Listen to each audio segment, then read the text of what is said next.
Okay, so I do want to start with the 4-H pledge. So if you want to turn your cameras on for this or whatever to join in on the pledge, that would be awesome. We're gonna all stand up and take off our hats and do the 4-H pledge to start, and then we'll get going. Okay. All right, I see everybody standing with me, or some of you standing. Stand up. Okay, let's get started.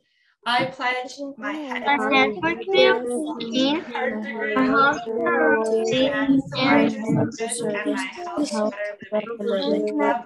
my community, my country, and my world. Awesome. Thanks, everybody. That was great. So now you can mute yourselves again, and we'll get going. I just have a few more people in the waiting room. Okay, so I'm going to share my screen. We'll go through a couple of things, and then I'm going to toss it over to our presenters.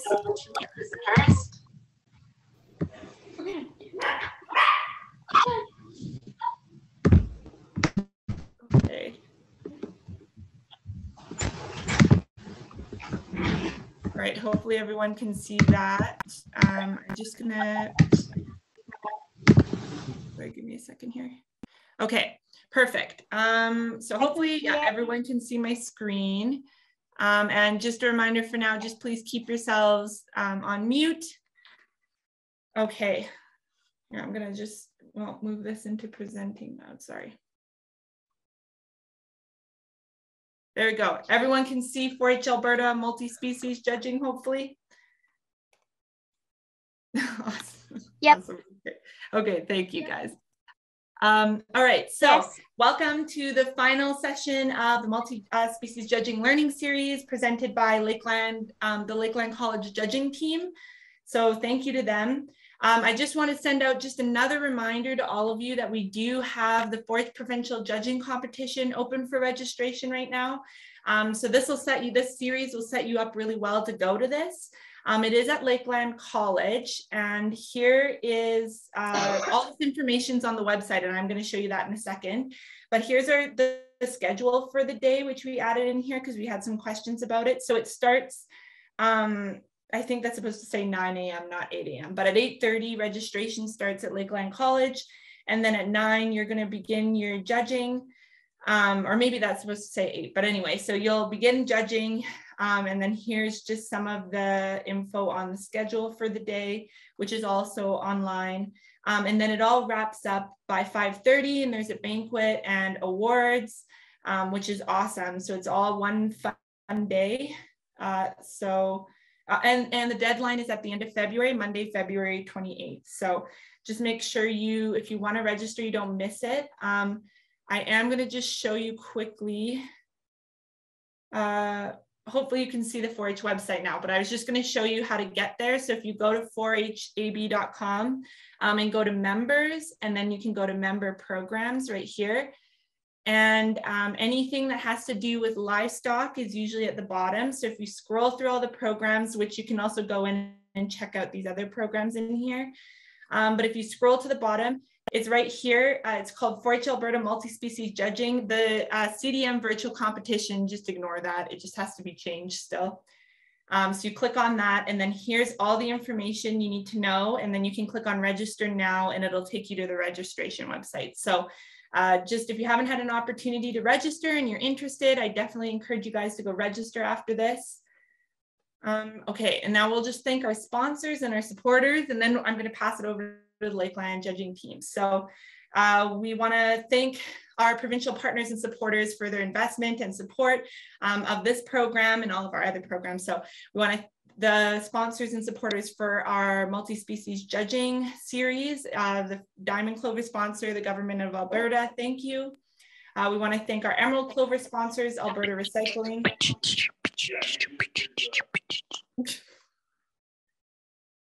Okay, thank you to whoever muted yourself. Our Emerald Clover sponsors, Alberta Recycling, Altalink, ATB, Calgary Stampede Foundation, CPA, and UFA.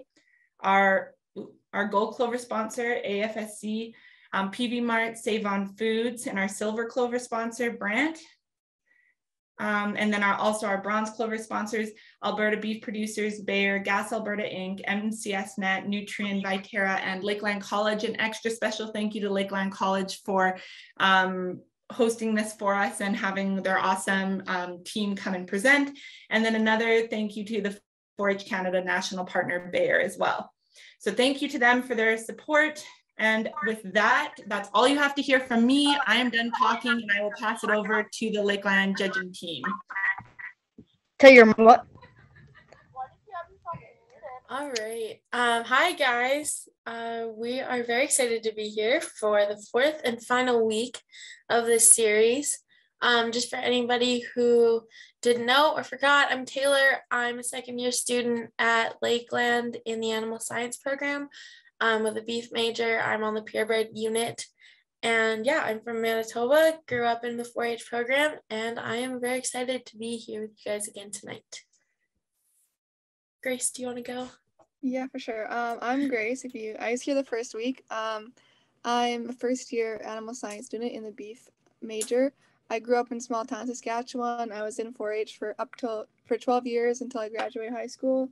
And I'm glad to be here closing out the series for you guys. Awesome. All right, I will get my screen up.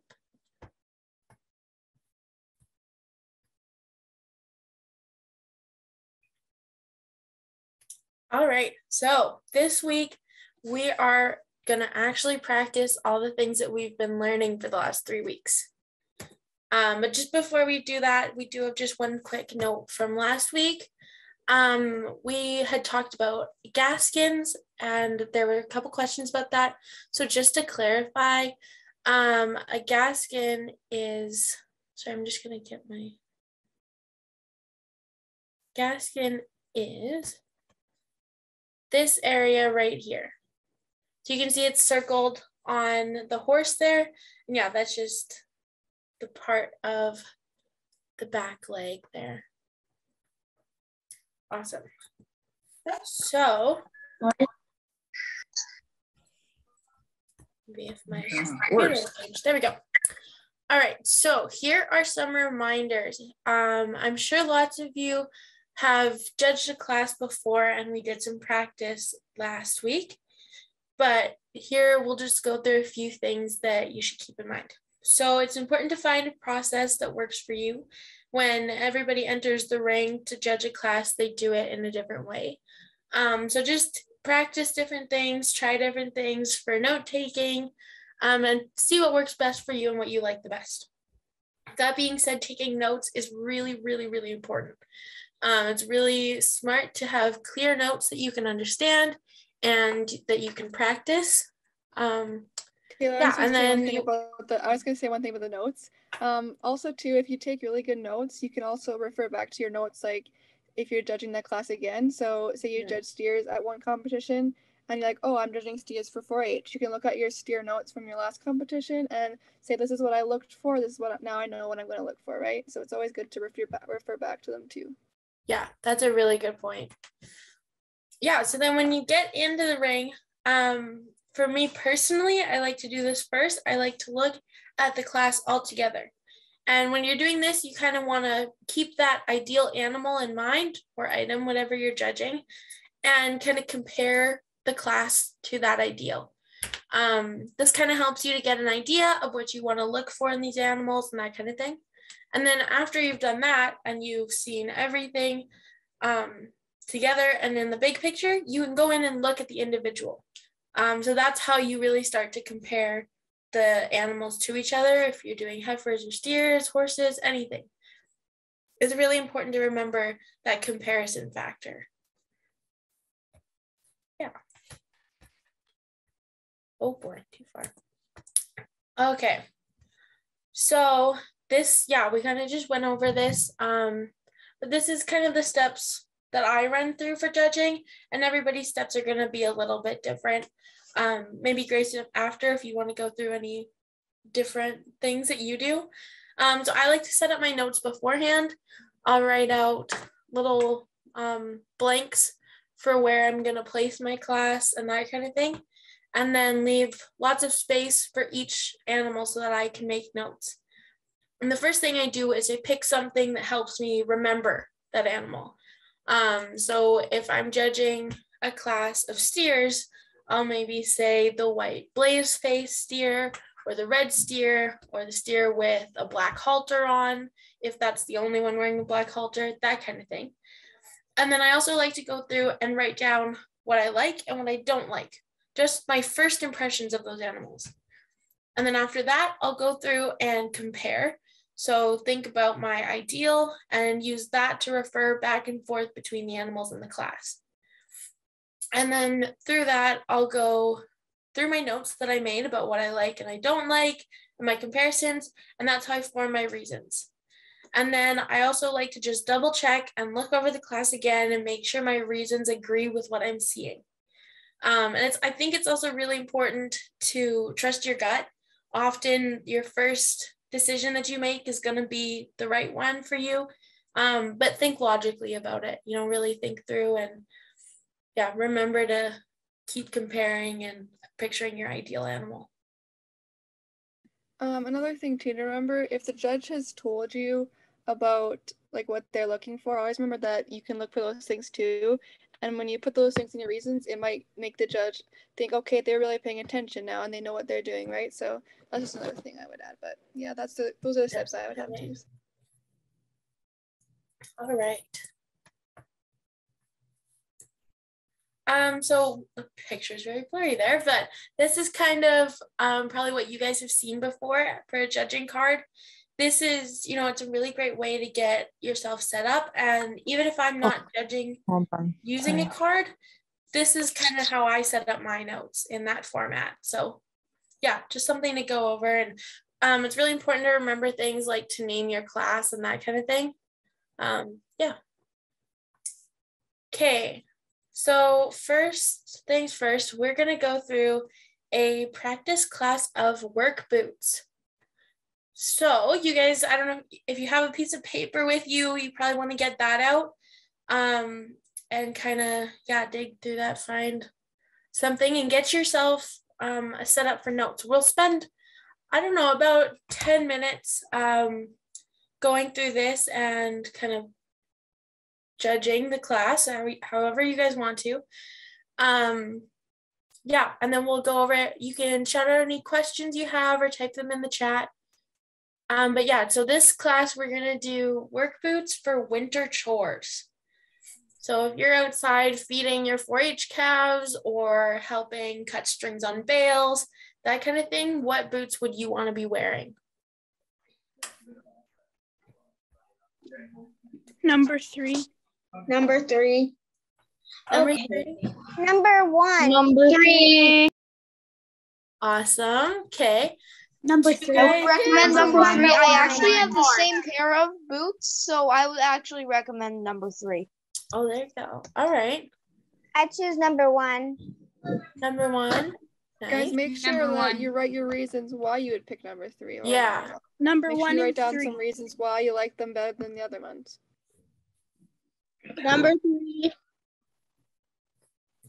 Okay, so then for everybody who's picking number 3 as their first place, what's your second place? 1. My second place is 1. Okay. 1. So what made you pick number 1 over number 3? Number 3 over number 1. Sorry. Yes. Number 3 over number 1. Because muck boots are much warmer Mhm. and they have much higher legs. So Yeah. you can, and one looks more like spring or fall short boots more than winter. Yeah, that's a good point. And number 1, looks if it's more like, muddy outside. home boots,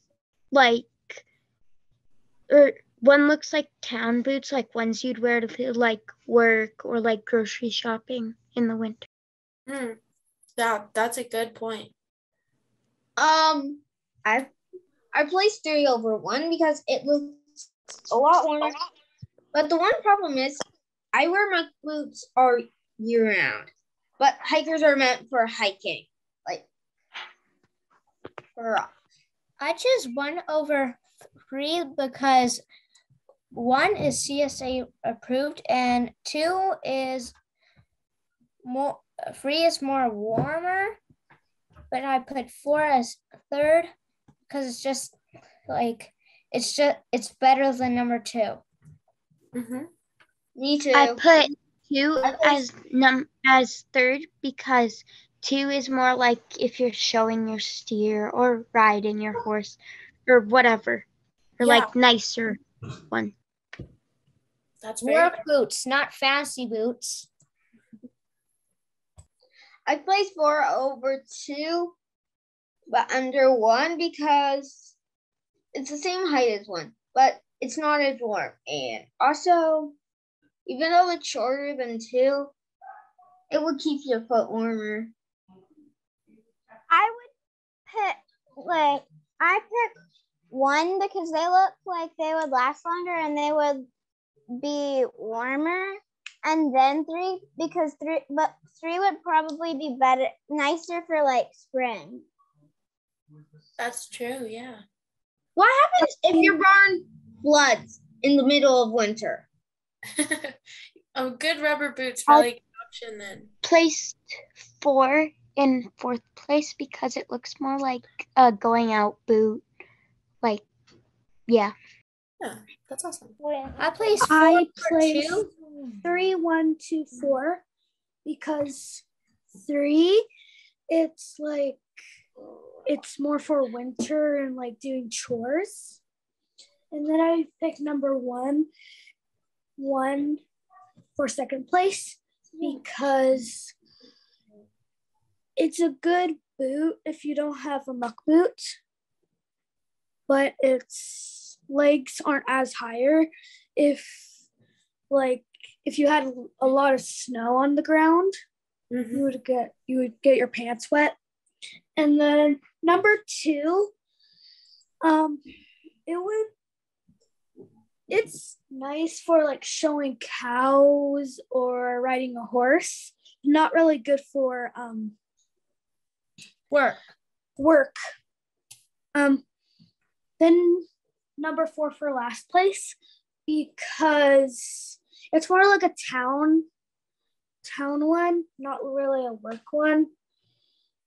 So that's my reasons. Yeah, you guys did awesome on that.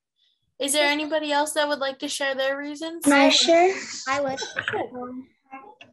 I would place 2/4.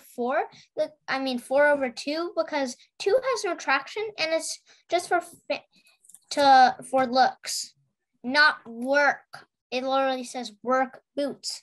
And number 4 is also better than 2 because it's kind of for work, but not that much, but still is okay. And it's old, but I prefer 1/3 because 1 is CSA approved and it also has a lot of traction and it's warm. Number 3 is also good, but that's my order. 1, 3, 4, 2. Awesome. Yeah. I put just stay away from words like better and good.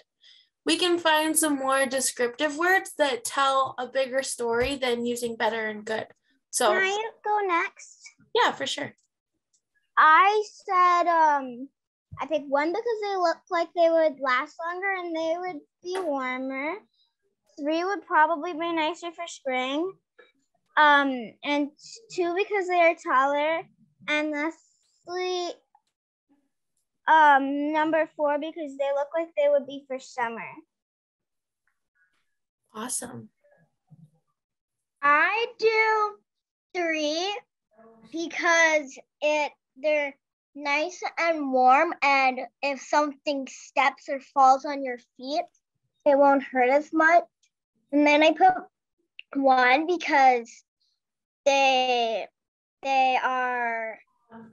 look really warm, and then I put 2 because they're not as warm, but they'll still protect you, and then I put 4 because it's like a town boot. Yeah, that's awesome. For the last time, 4 is better than 2. 2 is a fancy boot, and 2 has no traction in winter, not at all, and it's only sometimes warm. But 4 is warm, and it's kind of for town, like some people said. But 4 is a work boot. 2 is also a little bit for work, but not that much. It's just for fancy or if you want to, for style. Yeah, so just remember that everybody can make their own opinions when we're doing judging, because there's not really a wrong answer. It all is what you prefer and what your ideal choice for that class is.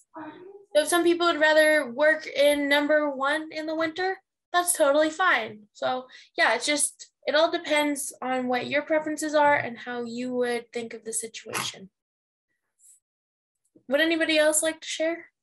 Me. Yeah, go for it. I place this class of work boots 3, 1, 2, 4 because 3.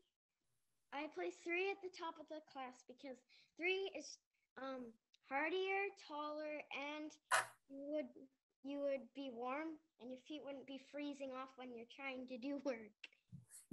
I place 1 over 2 because 1 looks warm, but it looks like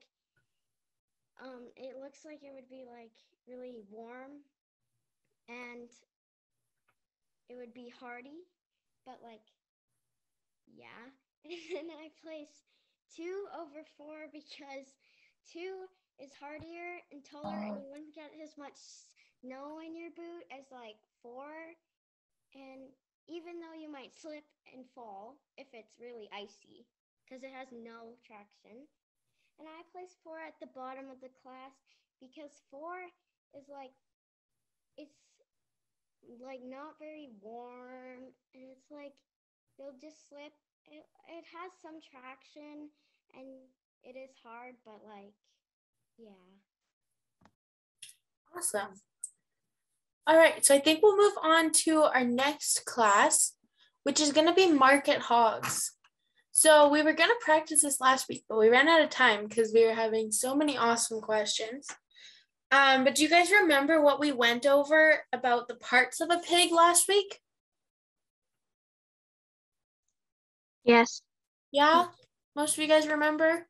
I know some of you guys Sort of. we had on Saturday. Sort of. Went over it.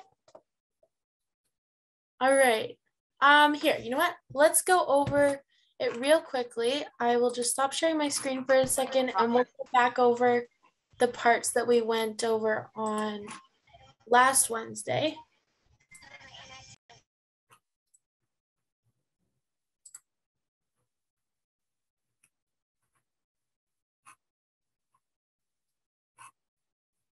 I know all of them. You know all of them? Awesome. That's great. We will just quickly do a review.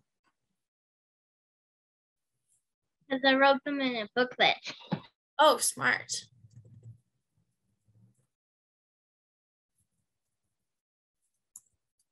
All right. Get my...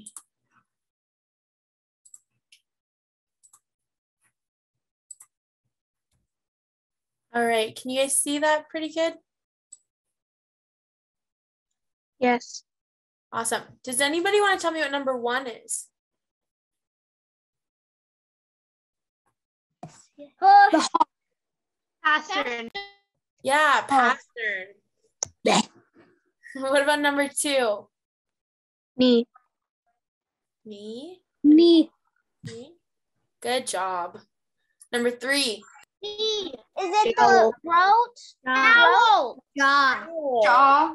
Jowl. Yeah, so in pigs we call it the jowl. So that's a good indicator, especially for market hogs, because when they are getting close being finished, they'll put on some fat there. What about number 4? The neck. The neck. Awesome. Number 5. Loin. Loin. Loin. So that's a really big one that we look at in pigs because it's a really good cut of meat. We'll keep that in mind when we're judging our class, okay? Number 6.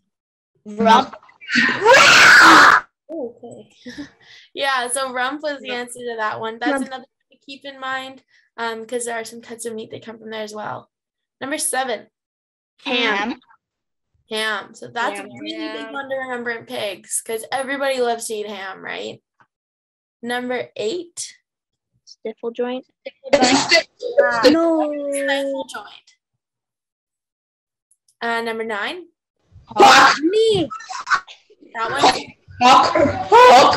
Hawk. Okay, number 10. Flank.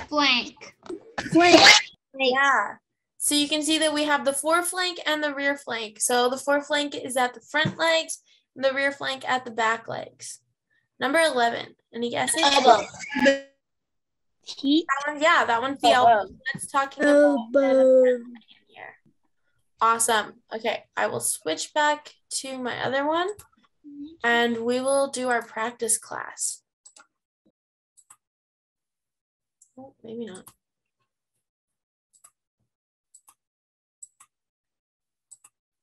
All right. So we'll give everybody a little bit of time before we share our answers. We'll take 5 minutes. And if you guys want to write out your reasons on a piece of paper, or if you can remember them in your head, that's great. But we'll look at this class together for a second. And you guys can kind of come up with your own reasons for this market hog class. Okay, so here we'll look at them from their side views.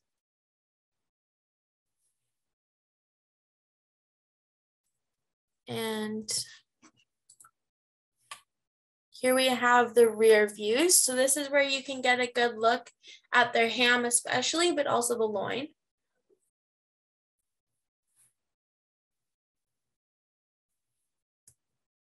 And then we have the rear and side views together. So I'll leave it up on this screen and you guys can take a look at it. Remember to keep those ideas in mind about your taking notes, your comparisons, looking at the class as a whole, and then also looking at it individually. And let me know if you guys have any questions. Me and Grace can answer them. Oops.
Does anybody have any questions so far?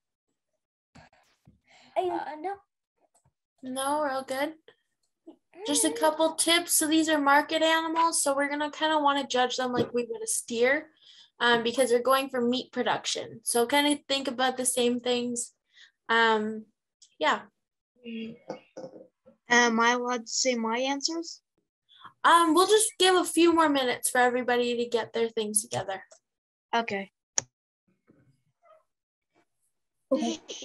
Do the ears matter? No, you don't really have to worry about ears for this class. We'll focus more just on body conformation.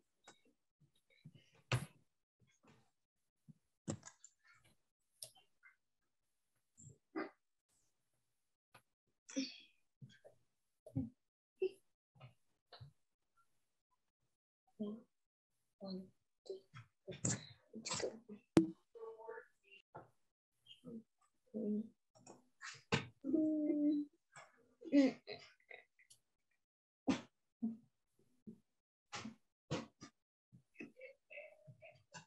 Four, 3, 2, 3, 2, 1. I got it.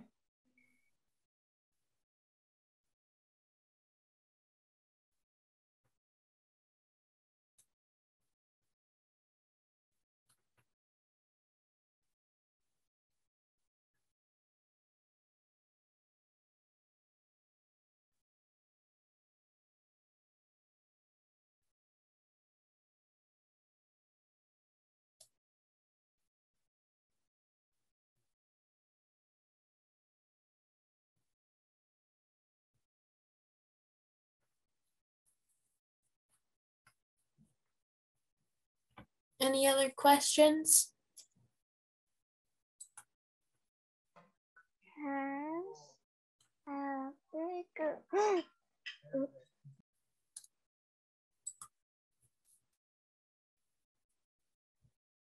All right, if there's no other questions, we can start sharing our reasons. If somebody wants to go through, and I know a few of you guys did it when we were doing our work boot class, but if you guys want to go through and do some oral reasons, that would be really awesome. So we can kind of structure that by saying, I place this class of market hogs 1, 2, 3, 4 for the following reasons. And then you can tell me your reasons and, you know, go through it in your pairs. So I place 1 over 2 because, I place 2 over 3 because, that kind of thing. And then at the end, you can say something like, these are my reasons for placing this class of market hogs 1, 2, 3, 4. So if you guys want to practice that kind of format, that'll be a really good habit to get into for when you start doing competitions. Would anybody like to go first? May I? Yeah, for sure. Okay, I placed 2 over 1, 3, and 4 because it looks longer, deeper, and wider. And then I placed 1 in second because it's longer, deeper, not as wide as 4, but. And then 3 I placed because it is also very long, very deep, but not as wide. Then 4 I placed out last, even though it is wide in the flank, well, rump, but the rest is pretty much skin and bone. It's all flat, no depth to it at all. Well, there's some, but it is pretty long as well. Thank you. Awesome. Lexi, I see you have your hand up. Do you want to go next? Sure. I place 2, 1, 4, 3. I place 2 first because it's more filled than the rest, and the ham is most filled overall. Then I place 1 in second because it's still filled, but not as filled up as my first. And the rump isn't, the ham isn't as filled up. And then for third place, I placed 4 because its rump is pretty filled, and the ham is still pretty filled, but not as filled as the 2 above it. Ham. And then for last place, I placed 3 because it's like the skinniest out of all, and the ham isn't at all filled up. Awesome. That is my reasons. Great job. All right, Michaela, you're the next one on my list. Do you want to go?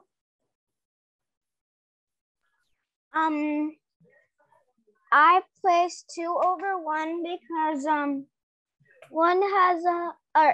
has a bigger rump and loin.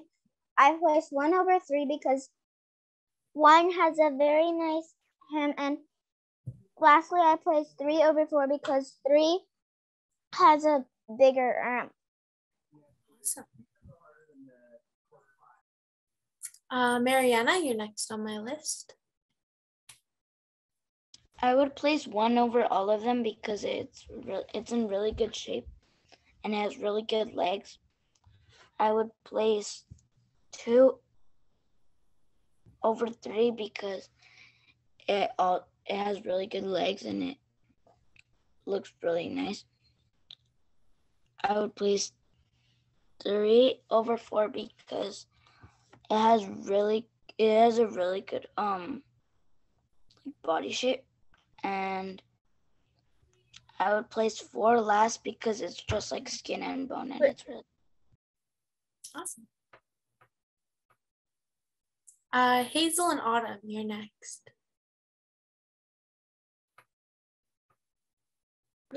I put 2 over all of them because it's really big and fat and its legs are really good.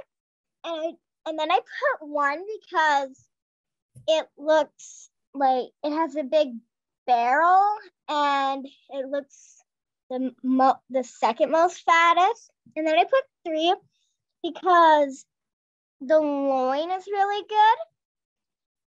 And then I put 4 because its back is really straight. Awesome. Dalen, do you want to go next? Sure. I placed this class of hogs 3, 2, 1, 4. I placed 3 at the top of the class because 3 has a very thick, fuller loin and has a very thick flank and has very straight legs. And I placed 2 over 1 because 2 has straighter leg or has a thicker flank and has straightness in the legs, but still isn't as straight as 1, but still is thicker than 1. And I placed 1 over 4 because 1 has straight legs, thick loin, and thicker flank than 4. I placed 4 at the bottom of the class because it doesn't have a full loin. Its legs are not straight and its flank is not full. Awesome. Isaac, do you want to go next?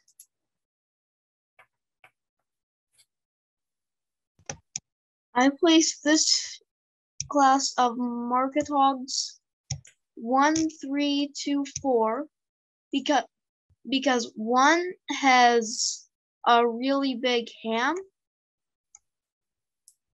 has a nice neck. The loin is pretty good.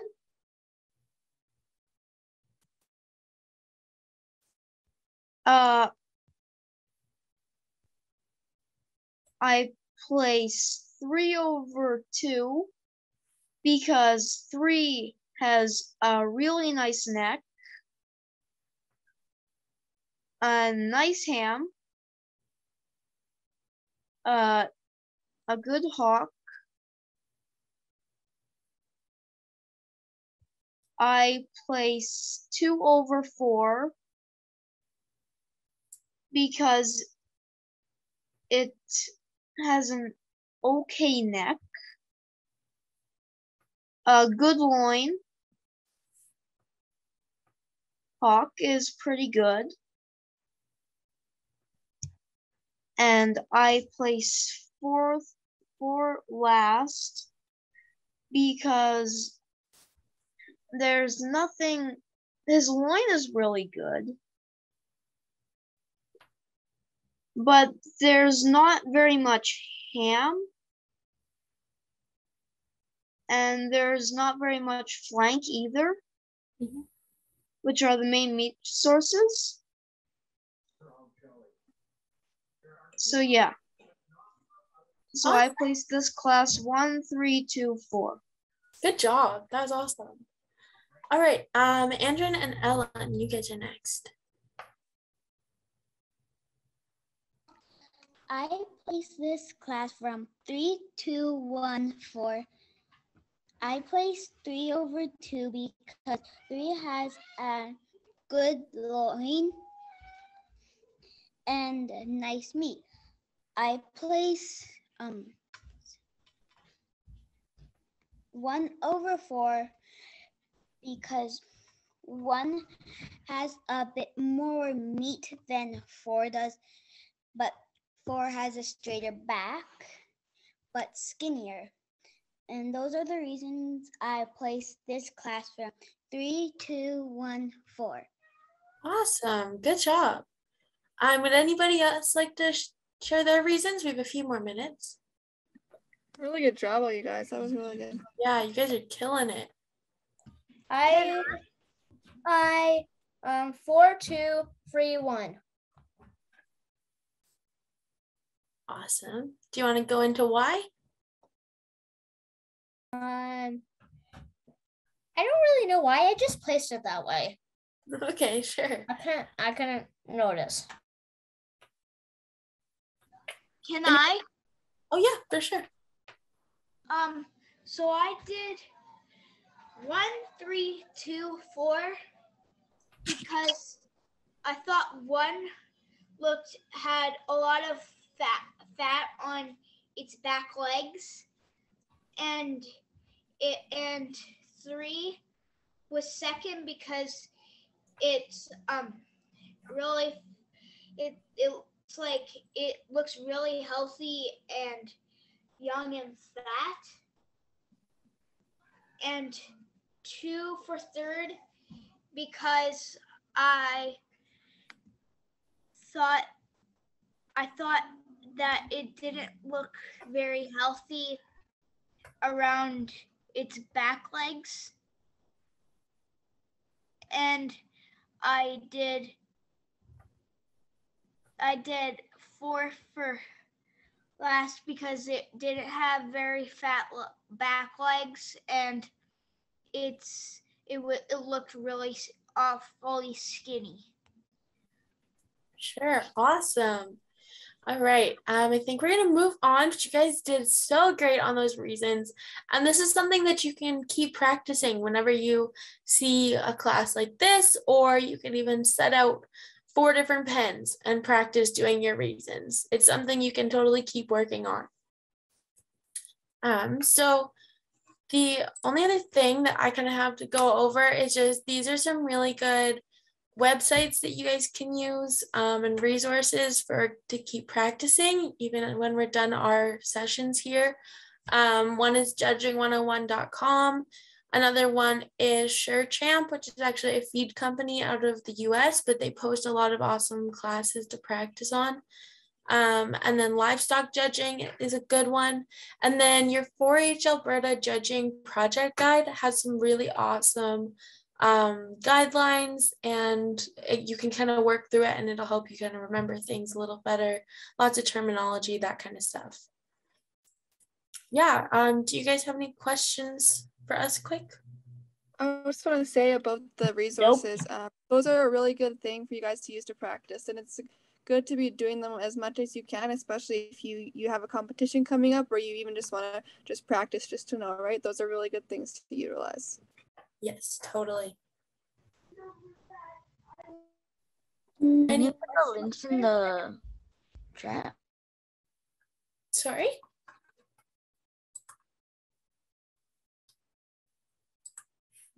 I think the question was if you can put the links in the chat. The links in the chat. Oh yeah, look at that. My computer's nice. I have a question. Yeah, I'll put those in there. For sure. What's your question? My question is when you're judging and you have your animal in the last place, don't you always have to say something positive about that last one? Yeah, that's a really good thing. Yeah.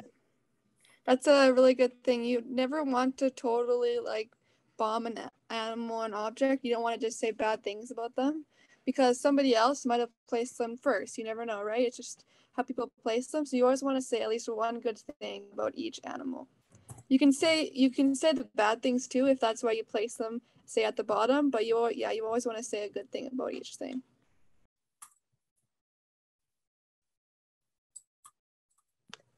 Are there any other questions? Feel free to put them in the chat too if you guys don't feel like talking. Bye. Yeah, before you guys go quick, Grace has a few more things to go over, just some announcements and that kind of stuff. Yeah, I just wanted to thank all of you guys for joining us these 4 weeks. I hope you had fun and I hope you learned lots about judging and how to judge different things. If you guys would put any suggestions that you'd like for us to do maybe for next year, just drop them in the chat and we can write them down. And we'll definitely work on that for next year. And don't forget to sign up for the judging competition on your 4-H website if you guys want to do that. Thanks again. If you guys